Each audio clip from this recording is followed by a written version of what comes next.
Today we're going to hear a wonderful story about a great man in the Bible.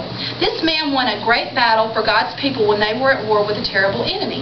The story begins... Oh! Can I help tell the story? Please, go. Well, okay, but just how are you going to help me tell the story? I want to be one of the people in the story. I want to be the one that wins the battle. I want to be the jet pilot flying behind enemy lines, flying at Mach 11G, below enemy radar. Fuel low on fuel, bombs to left me, rockets to the right of me. No, this story happened a long time ago, before they even had jet planes, before rockets were even invented. You mean this happened when you were in high school? Do you want to help me tell this story or not? Sure I do. Who do I get to play? You get to play David. All right, I get to be David. I have just one question. Who is David? David is the one who fights the battle. Oh, so David is like a huge superhero with huge muscles riding on a big horse. No, David is just a teenage boy. A boy? Yes, David's father sent him into the battle where David's brothers were fighting the Philistines. Why were David's brothers fighting her? Her who? Phyllis. Phyllis who? Philistine, of course. Who is Philistine? How should I know? It's your story. The Philistines were the armies that David's brothers were fighting.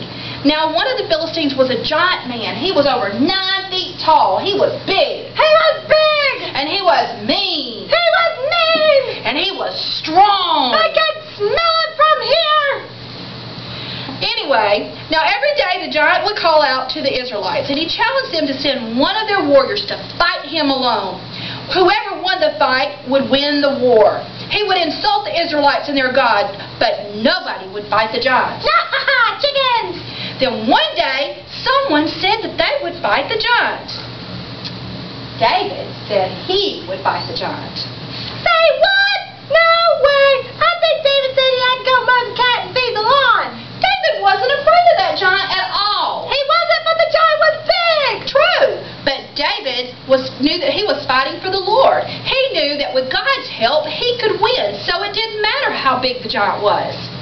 I see. David was fighting for the Lord. That's right. The giant is big. Yes, he is big. And he's bad. Yes, he was bad. And he stinks. And yes, well, yeah, but he probably did need a shower. But David was not afraid. He was fighting for the Lord. So David went down to the stream in the middle of the battlefield. David was not afraid. He was fighting for the Lord. And the giant laughed at David and said, "How dare you send a boy to fight me? Your God must be weak." David was not afraid. He was fighting for the Lord. "I will crush this boy and smash him into dust and feed him to the birds." David was scared out of his mind. And he knew God could do anything. That's right. Then do you know what David said to the giant? He said, "Hey, Phyllis, you'd better stop insulting the Lord. I'll feed you to the birds." Who is Phyllis? You know, that giant. The giant's name was not Phyllis. It was Goliath. Oh, gotcha. So David looked down into the stream and he found a weapon. He reached down and he picked up a rocket launcher. He took aim and kablooey! No, he did not find a rocket launcher. He found a weapon that God provided for him. What was it? A rock. A rock? You mean as in a rock? Great, we're doomed.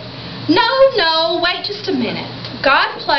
David placed a small smooth stone into the sling, and he twirled it around and around, and then he let the stone fly through the air, and it hit the giant right here in the head, and down he came, crashing to the ground.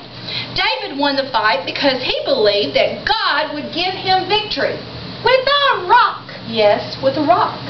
See, God helps us each day to fight spiritual battles in our lives. Those battles would be just as hopeless as a young boy fighting a giant with just a rock. But when we trust God, God will give us great things like prayer and faith to win the battles with the devil. Wow, what a cool story. Wow, what a cool story. I guess we can all do great things if we're fighting on God's side, even if it looks impossible. That's right, even if it looks impossible. High five.